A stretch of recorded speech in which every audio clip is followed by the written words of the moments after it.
22 अप्रैल 2025 जम्मू कश्मीर के पहलगाम की बैसरन वैली एक ऐसे भयानक आतंक की गवाह बनी जिसने पूरे देश को झकझोर कर रख दिया। अनंतनाग जिले के पहलगाम से 6 किलोमीटर दूर लोकेटेड ये बैसरन वैली एक पॉपुलर टूरिस्ट स्पॉट है, जिसे इसकी खूबसूरती के कारण मिनी स्विट्जरलैंड भी कहा जाता है। इस घाटी के चारों ओर देवदार के लंबे पेड़ों का घना जंगल है।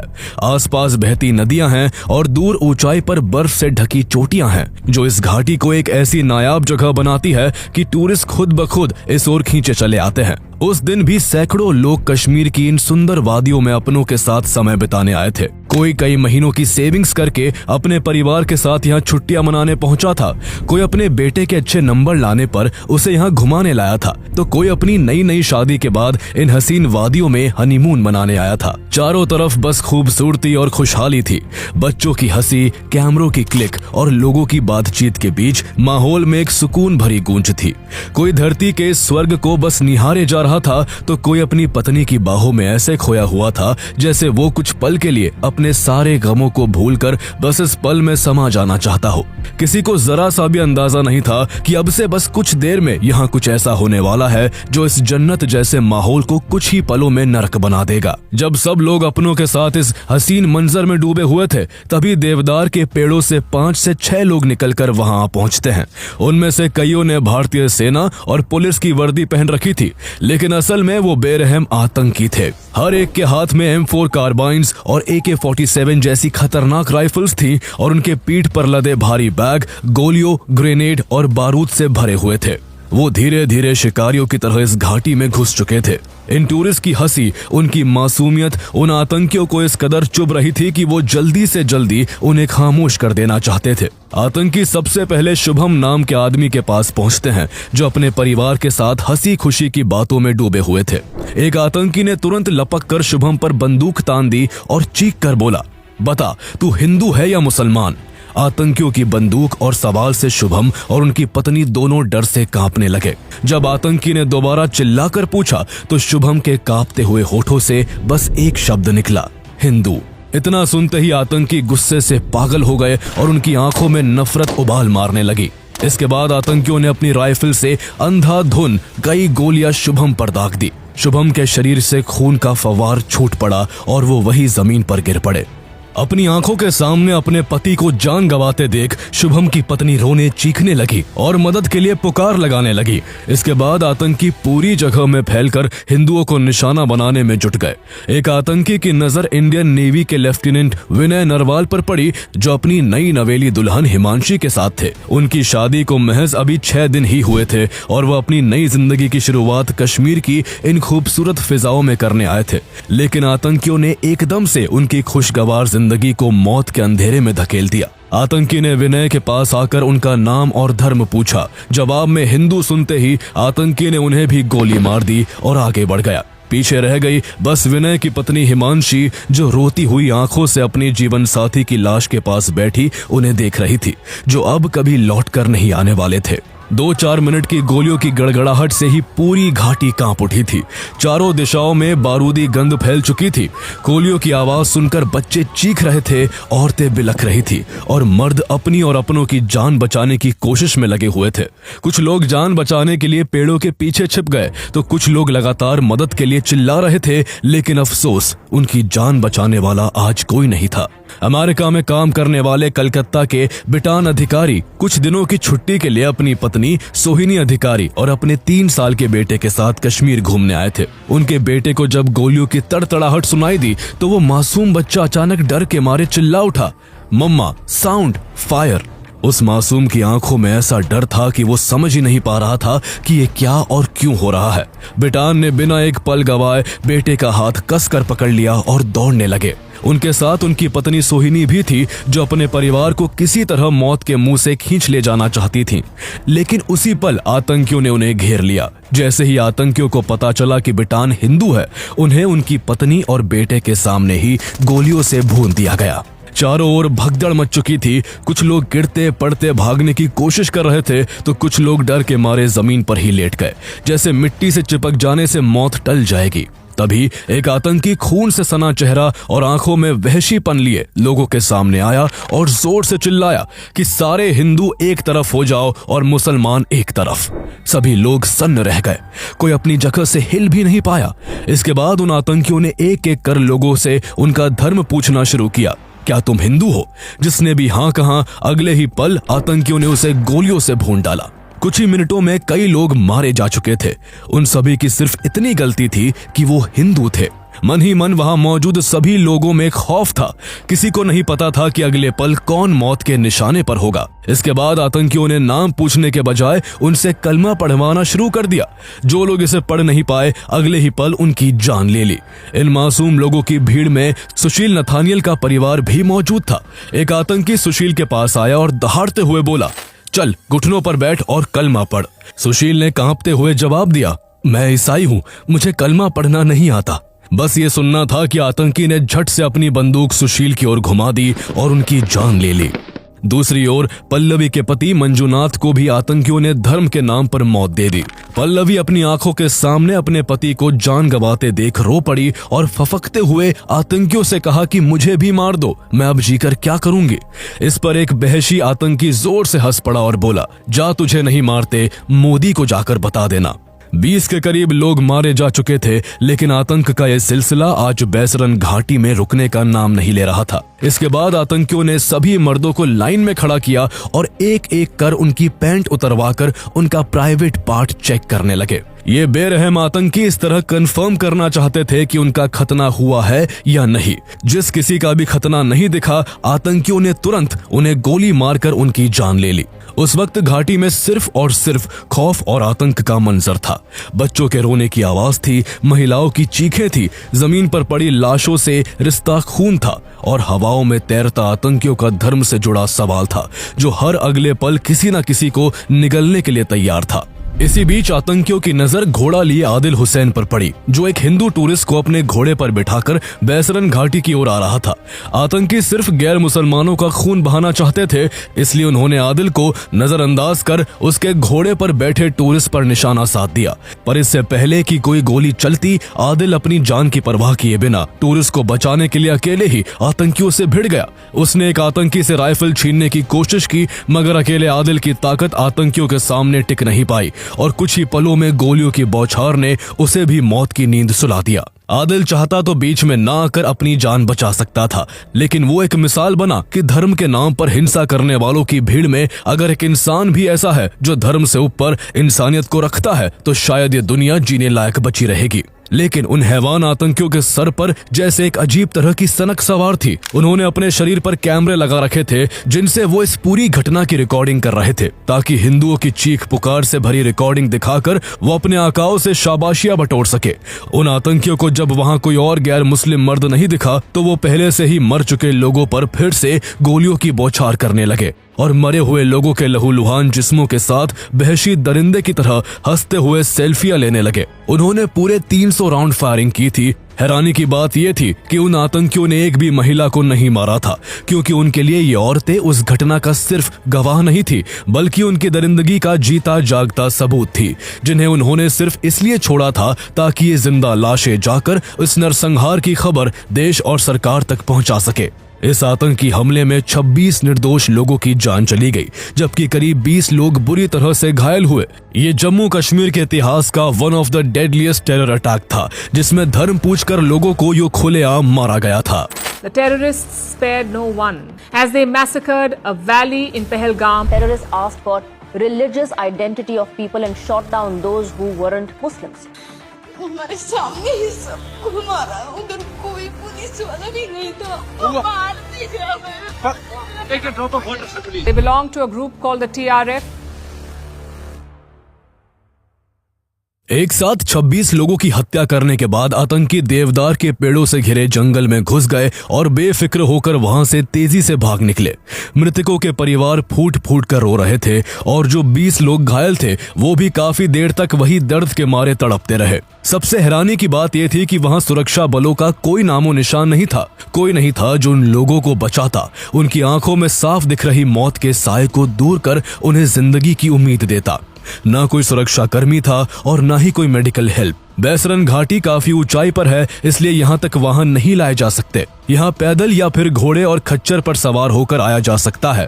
ऐसे में दर्द से चीखते लोगों को देख जहाँ कई लोकल लोग हाथ पर हाथ रखे सब कुछ चुपचाप देखते रहे, तो वही कुछ लोकल कश्मीरी लोग हिम्मत करके मदद के लिए आगे आए। किसी ने किसी बच्चे को पीठ पर बिठाकर नीचे पहुंचाया, तो किसी ने अपने घोड़े पर बिठाकर घायलों की मदद करनी शुरू की।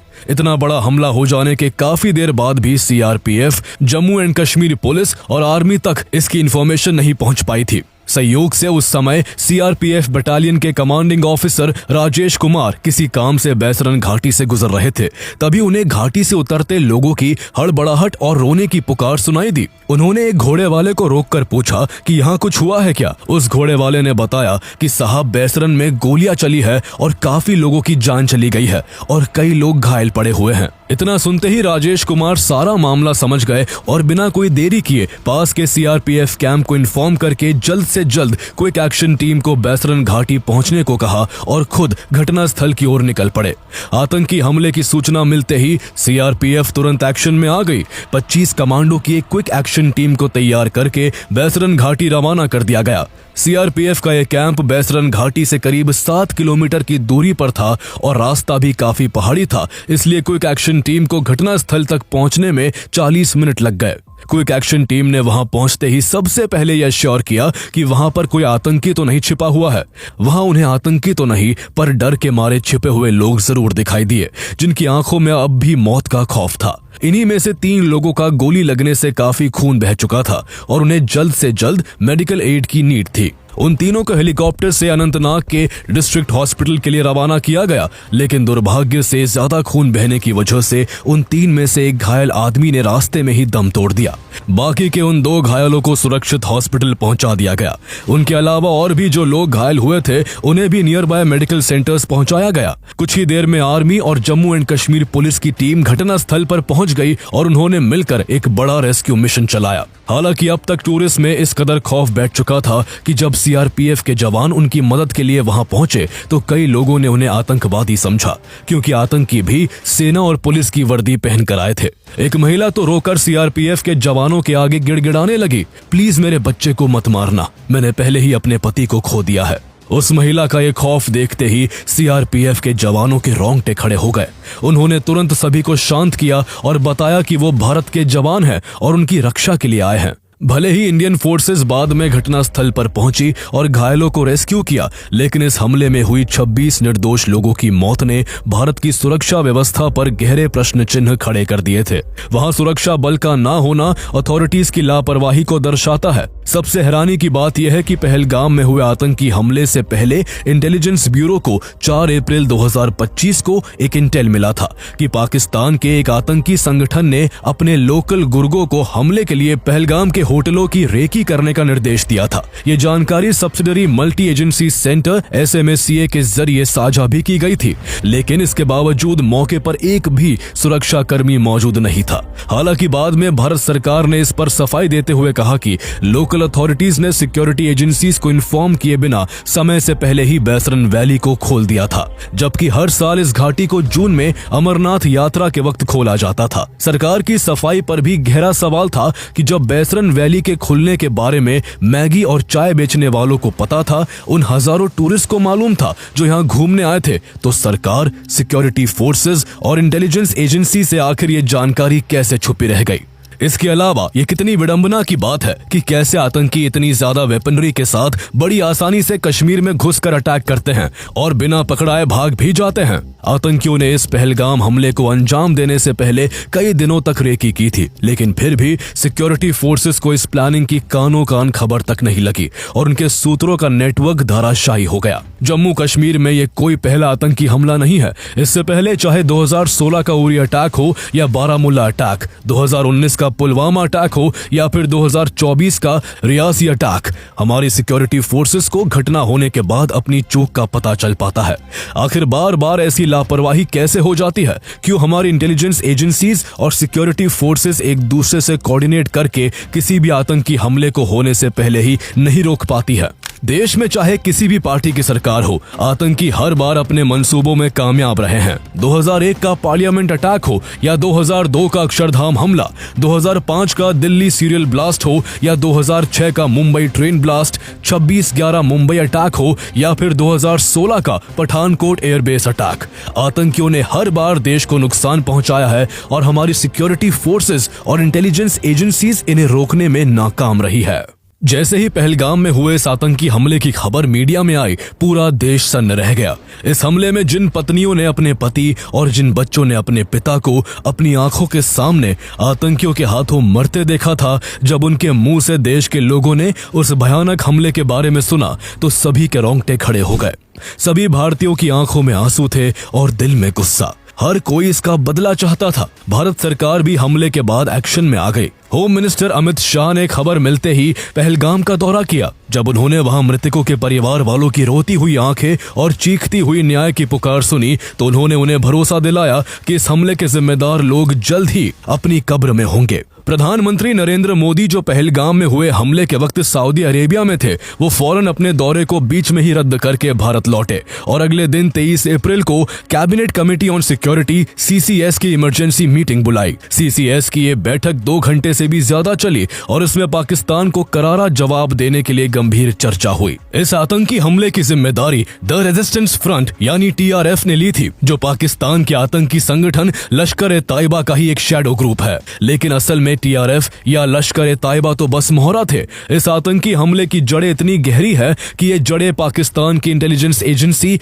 ISI, पाकिस्तान के आर्मी चीफ जनरल असीम मुनीर और पाकिस्तान की शहबाज शरीफ की सरकार तक पहुंचती है। दरअसल पाकिस्तान अभी एक बहुत बुरे दौर से गुजर रहा है। वहां की सरकार पहले से ही लड़खड़ा कर चल रही है। वहीं दूसरी ओर पाकिस्तान के अलग अलग राज्यों में भयंकर अस्थिरता का माहौल है। पता नहीं आने वाले वक्त में पाकिस्तान का कौन सा हिस्सा अलग होकर नया देश बन जाए। सबसे बुरा हाल बलोचिस्तान का है, जिसे पाकिस्तान से आजाद करने के लिए बलोचिस्तान लिबरेशन आर्मी यानी BLA ने पाकिस्तान सरकार की नाक में दम कर रखा है। इसके अलावा पाकिस्तान की इकोनॉमी चरमराने की कगार पर खड़ी है और उसे विदेशी कर्जे पर गुजारा करना पड़ रहा है। ऐसे में पाकिस्तान ने अपनी समस्याओं को हल करने के बजाय भारत में अशांति फैलाने पर ज्यादा ध्यान दिया, ताकि इससे न केवल पाकिस्तान की जनता का ध्यान जरूरी मुद्दों से हटाया जा सके, बल्कि जम्मू कश्मीर में आतंकवादी हमला करके भारत की एकता, खुशहाली और तरक्की पर भी चोट की जा सके। आर्टिकल 370 के हटने के बाद पिछले 2-3 सालों में जम्मू और कश्मीर में टूरिज्म बढ़ने लगा था, जिससे वहां के लोगों को रोजगार मिल रहा था। यही सुख शांति पाकिस्तान से देखी नहीं जा रही थी। वो जिन कश्मीरी नौजवानों को बहला फुसलाकर भारत के खिलाफ करता था, भारतीय सेना पर पथराव करवाता था, उसे वहां के नौजवानों के रोजगार मिलते ही चिंता सताने लगी। उसे लगने लगा कि अब उसके आतंकी मंसूबों का क्या होगा। पाकिस्तान फिर से जम्मू कश्मीर में नफरत और हिंसा चाहता था, लोगों को मजहब के नाम पर भड़काना चाहता था। इसलिए उसने TRF और लश्कर-ए-तैयबा के जरिए पहलगाम टेरर अटैक की घिनौनी साजिश को अंजाम दिया। लोगों को उनका धर्म पूछकर मारा गया, ताकि दोनों धर्मों के लोग भारत में एक दूसरे के खिलाफ हो जाए। हिंदू मुस्लिमों को सवालों के कटघरे में खड़ा कर दे और मुस्लिमों के अंदर हिंदुओं के लिए नफरत का जहर घुल जाए। पाकिस्तान के आर्मी चीफ जनरल असीम मुनीर ने हमले से कुछ दिन पहले ही पाकिस्तान के उच्च अधिकारियों और सरकार के लोगों के सामने अपनी स्पीच में ऐसा ही एक कम्युनल बयान भी दिया था, जिसमें उसने बड़ी शान से कहा था कि पाकिस्तान की कहानी अपने बच्चों को जरूर सुनाए। हम हिंदुओं से अलग है, हम एक नहीं है। इसी बुनियाद पर ही पाकिस्तान का निर्माण हुआ था और पाकिस्तान की आने वाली सभी पीढ़ियों को ये बात सिखाई जानी चाहिए। जिस देश का आर्मी चीफ ऐसी नफरती सोच रखता हो, वो देश आतंक के अलावा दुनिया को और क्या ही दे सकता है। इसी वजह से भारत सरकार इस बार पाकिस्तान पर ऐसा शिकंजा कसने का मन बनाती है जो उसकी कमर तोड़ कर रख दे। CCS की बैठक में भारत सरकार द्वारा पाकिस्तान के खिलाफ ऐसे सख्त फैसले लिए गए जो इससे पहले कभी नहीं लिए गए थे।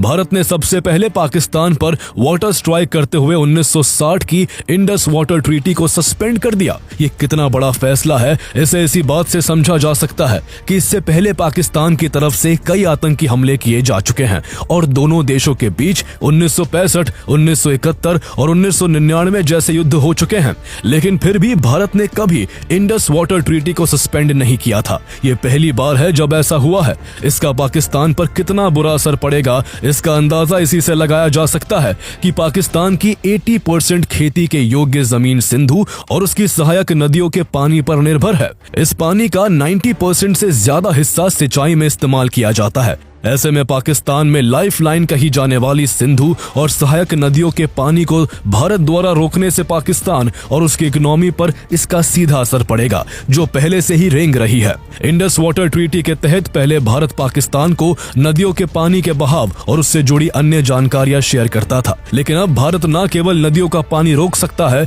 बल्कि बिना कोई अलर्ट दिए सभी नदियों का पानी एक साथ छोड़ भी सकता है।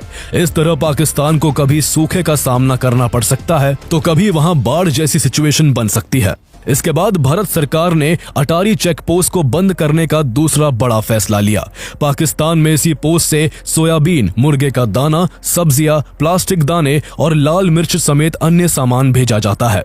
इसके बंद होने से पाकिस्तान को हजारों करोड़ का नुकसान हो सकता है। तीसरा फैसला SAARC visa exemption scheme SVES visas को रद्द करने का लिया गया। चौथे फैसले के तहत भारत में मौजूद हर पाकिस्तानी नागरिक को अगले 48 घंटे के भीतर देश छोड़कर वापस जाने का आदेश दिया गया और पाकिस्तानी नागरिक अब भारत का दौरा नहीं कर पाएंगे। इसका सबसे बड़ा झटका उन पाकिस्तानी मरीजों को लगा जो अच्छे और सस्ते इलाज के लिए इंडिया के हॉस्पिटल्स में इलाज करवा रहे थे। इन फैसलों से उन महिलाओं को भी झटका लगा जिन्होंने शादी पाकिस्तान में की थी लेकिन वो अपने बच्चों के साथ भारत में रह रही थी।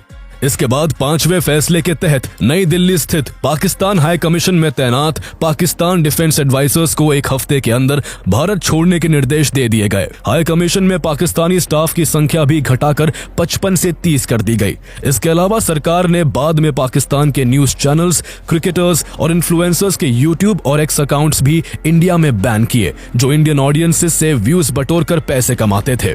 भारत सरकार के इन सभी कड़े फैसलों से साफ झलकता है कि भारत इस बार पाकिस्तान के आतंकवाद पर जरा भी ढील नहीं बरतने वाला है। CCS की बैठक में सख्त फैसले लेने के बाद अगले दिन PM नरेंद्र मोदी ने बिहार में एक जनसभा को संबोधित करते हुए पाकिस्तान को कड़ा संदेश देते हुए कहा, उन आतंकियों को और इस हमले की साजिश रचने वालों को उनकी कल्पना से भी बड़ी सजा मिलेगी, सजा मिलकर के रहेगी। अब आतंकियों की बची खुची जमीन को भी मिट्टी में मिलाने का समय आ गया है।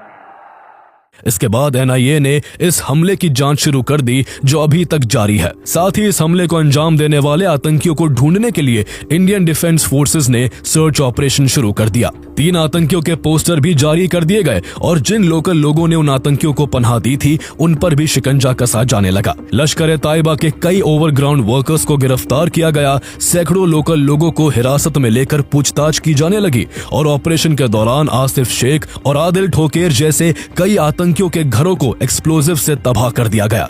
सुरक्षा बलों और आतंकियों के बीच मुठभेड़ भी हुई जिसमें 6 पैरा SF के हवलदार झंटू अली शेख शहीद हो गए। इस बीच जम्मू कश्मीर में सक्रिय 14 लोकल आतंकियों की सूची जारी की गई जिन्होंने पाकिस्तानी दहशतगर्दों को लॉजिस्टिक्स और जमीनी सहायता के अलावा सुरक्षित पनाह भी मुहैया कराई थी। इनमें 3 हिजबुल मुजाहिदीन, 8 लश्कर और 3 जैश-ए-मोहम्मद से जुड़े हैं। भारत की इस कड़ी प्रतिक्रिया को देख पाकिस्तान और उसके आतंकियों पर ऐसा असर हुआ कि जिस आतंकी संगठन TRF ने पहले इस हमले की जिम्मेदारी ली थी वो भी भारत की कार्रवाई से घबराकर अपने बयान से पलट गया।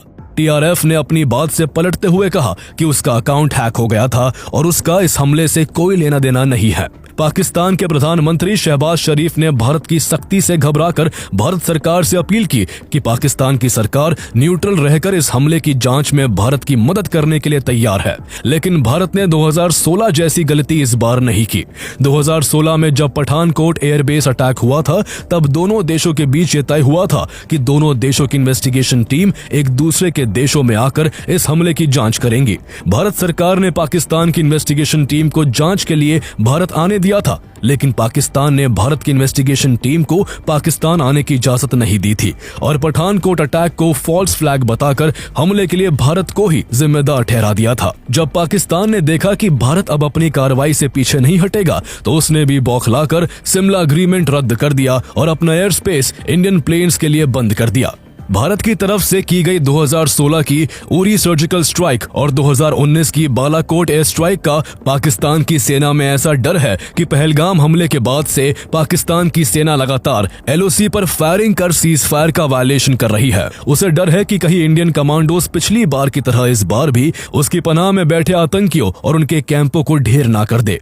पाकिस्तान का एक खौफ तब और बढ़ गया जब PM नरेंद्र मोदी ने 29 अप्रैल को देश के हायर डिफेंस ऑफिसर्स के साथ एक बैठक की, जिसमें उन्होंने साफ कहा कि देश से आतंक को खत्म करने के लिए हमारी सेना कोई भी एक्शन लेने के लिए पूरी स्वतंत्र है।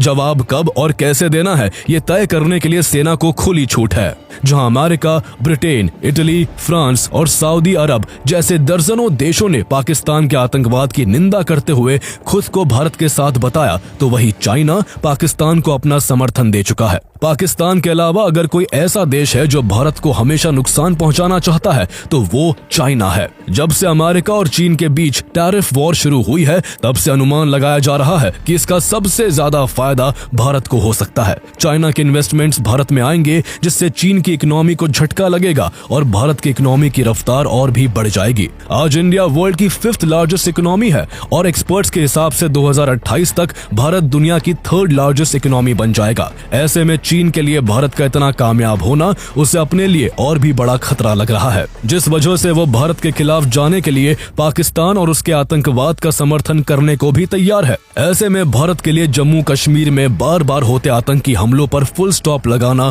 बेहद जरूरी है।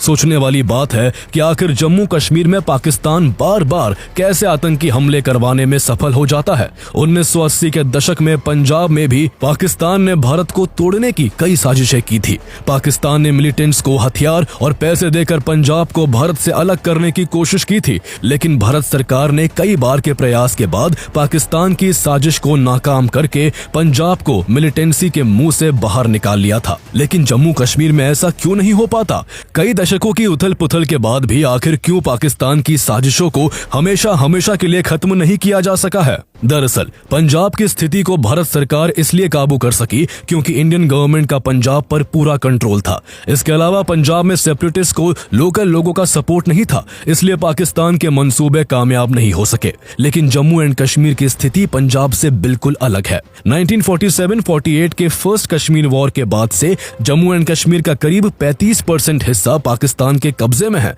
जिसे पाकिस्तान ऑक्यूपाइड कश्मीर यानी POK के नाम से जाना जाता है। POK को ही पाकिस्तान ने आतंक का अड्डा बनाया हुआ है। POK की ज्योग्राफिकल कंडीशंस आतंकियों को भारत में घुसपैठ का एक आसान रास्ता प्रदान करती है। घाटियों, पहाड़ों, घने जंगलों और कमजोर फेंसिंग वाली LOC से होकर आतंकी आराम से भारत में दाखिल हो जाते हैं। कई जगहों पर तो LOC की सुरक्षा सिर्फ कंटीली तारों तक सीमित है। पाकिस्तान और उसके आतंकी गुट भारत के कश्मीरी मुस्लिमों को भी जिहाद और जन्नत के नाम पर भड़काकर अपने साथ शामिल कर लेते हैं। अभी तक जम्मू कश्मीर में जितने भी हमले हुए हैं वो सब लोकल लोगों की मदद से ही पॉसिबल हुए हैं। कुछ कश्मीरियों की मदद से ही आतंकियों ने POK के अंदर कई जगहों पर लंबे लंबे टनल बना रखे हैं जो सीधा भारत में खुलते हैं। कई जगहों पर भारतीय सेना की चौकियों से महज 3-4 किलोमीटर की दूरी पर ही POK में आतंकी लॉन्च पैड्स मौजूद है, जिन्हें पाकिस्तानी सेना और ISI की मदद से लश्कर ए ताइबा, जैश ए मोहम्मद और हिजबुल मुजाहिदीन जैसे आतंकी गुटों द्वारा ऑपरेट किया जाता है। पाकिस्तान लंबे समय से भावलपुर जैसे अपने इलाकों के साथ साथ POK के मुजफ्फराबाद, कोटली, मीरपुर और बाग जैसे एरियाज में भी आतंकवादियों की एक बड़ी खेप तैयार कर चुका है। आतंकियों को पाकिस्तान और POK दोनों जगह ट्रेनिंग दी जाती है। POK में पाकिस्तान ने बड़ी संख्या में मदरसे खोले हैं, जहां युवाओं के दिमाग में बचपन से ही भारत के खिलाफ नफरत भरकर उन्हें आतंकी बनने को मजबूर किया जाता है। इन्हीं कैंप्स में आतंकियों को हथियार चलाने, विस्फोटक बनाने और उसके बाद इंडिया में घुसपैठ करना सिखाया जाता है। Pathankot airbase attack, Uri attack, Pulwama attack और अभी हुए पहलगाम अटैक में आतंकियों को POK में ही ट्रेन किया गया था। POK में मौजूद आतंकी कैंपों को डिस्ट्रॉय करने के लिए भारत 2016 में सर्जिकल स्ट्राइक और 2019 में बालाकोट एयर स्ट्राइक भी कर चुका है, लेकिन इसके बाद भी POK में आतंक की फसल तैयार की जाती रही है। इसलिए पाकिस्तान के आतंक को खत्म करने के लिए POK पर भारत का कंट्रोल होना बेहद जरूरी है। जब तक जम्मू कश्मीर का वो हिस्सा पाकिस्तान के कब्जे में रहेगा, पाकिस्तान अपनी हरकतों से बाज नहीं आएगा। भारत सरकार भी इस बात को अच्छे से समझती है, इसलिए कई मौकों पर नेशनल एंड इंटरनेशनल प्लेटफॉर्म से भारत सरकार पाकिस्तान ऑक्युपाइड कश्मीर को बहुत जल्द फिर से भारत में मिलाने की बात कह चुकी है। भारत ने जिस तरह अभी पाकिस्तान के खिलाफ सख्त फैसले लिए हैं, उससे लगता है कि आने वाले वक्त में जरूर इस तरफ कदम उठाए जा सकते हैं। पीओके को अगर फिर से भारत से जोड़ दिया जाता है तो वहां की सिचुएशन फिर इंडियन अथॉरिटीज के अंडर होगी। वहां आतंकी कैंपों का खात्मा हो जाएगा और पाकिस्तानी आतंकियों पर शिकंजा कसा जा सकेगा। लेकिन पीओके को भारत में शामिल करना अगर इतना ही आसान होता तो सालों पहले ही ये काम हो गया होता। इस काम में कई जरूरी पेंच हैं जो भारत के लिए बड़ी चुनौती खड़ी कर सकते हैं। 1948 में भारत ने कश्मीर इशू को यूनाइटेड नेशन में ले जाने की एक ऐतिहासिक भूल की थी, जिसका खामियाजा भारत को आज तक सहना पड़ रहा है। अगर भारत पीओके को वापस लेने की कोशिश करता है तो यूएन का इंटरफेरेंस तय है। हालांकि अब भारत के यूएस, फ्रांस, यूके और रशिया जैसे वीटो होल्डिंग देशों से अच्छे संबंध है, लेकिन चाइना पाकिस्तान के पक्ष में वीटो लगाकर एक बड़ी रुकावट बन सकता है। और अगर कूटनीति से बात नहीं बनी तो भारत को शायद पाकिस्तान से खुली जंग लड़नी पड़े। ये युद्ध लंबा चल सकता है, जिसमें देश की इकोनॉमी पर बुरा असर पड़ेगा। दोनों देश के पास न्यूक्लियर वेपन है, इसलिए युद्ध की स्थिति में दोनों ही ओर से न्यूक्लियर वेपन के इस्तेमाल का खतरा है। इसके अलावा अगर युद्ध होता है तो चीन अपने फायदे के लिए पाकिस्तान के साथ खड़ा होकर भारत के खिलाफ युद्ध में शामिल हो सकता है। ऐसे में भारत के सामने दो मोर्चों पर युद्ध लड़ने की एक बड़ी चुनौती होगी। इसलिए भारत को हर पहलू को ध्यान में रखते हुए एक ऐसा रास्ता खोजना होगा जिससे पीओके को मजबूती से भारत में मिलाया जा सके, क्योंकि जब तक पीओके भारत का हिस्सा नहीं बनता, शायद पुलवामा और पहलगाम जैसे हमलों को कभी जड़ से नहीं रोका जा सकेगा। आतंक को जड़ से मिटाना ही उन 26 निर्दोष लोगों को सच्ची श्रद्धांजलि होगी जिन्होंने पाकिस्तान के आतंकियों के हाथों पहलगाम में अपनी जान गंवा दी।